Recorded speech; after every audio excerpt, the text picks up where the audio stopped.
From failure to fate, a story that'll give you chills. He lost everything.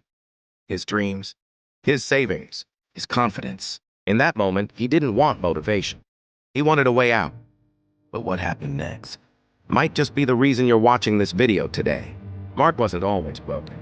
In fact, just a few years earlier, he was full of life.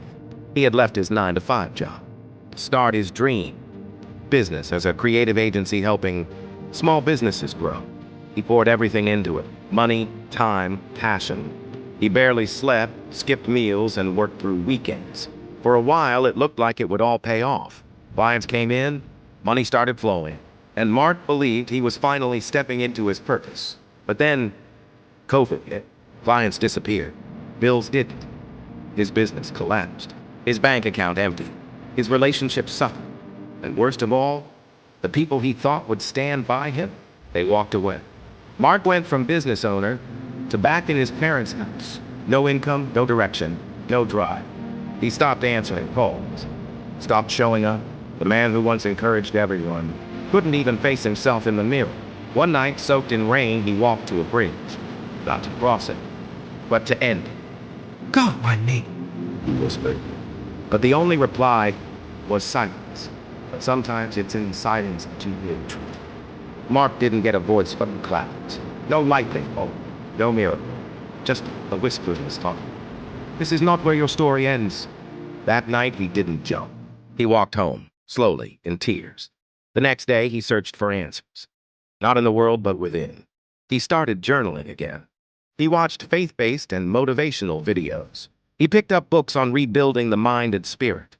He made a decision. If he couldn't change his situation overnight, he would change his direction. Mark wrote down 3 things he could do every day. Read for 30 minutes. Pray and meditate. Take one action toward his dream, no matter how small. Days turned to weeks, weeks into months. He found a free online course in digital marketing. Learned, practiced, applied. Slowly, he rebuilt. He took freelance jobs, created content, started consulting. This time, his foundation wasn't just strategy. It was faith. Faith in something bigger. Faith in himself.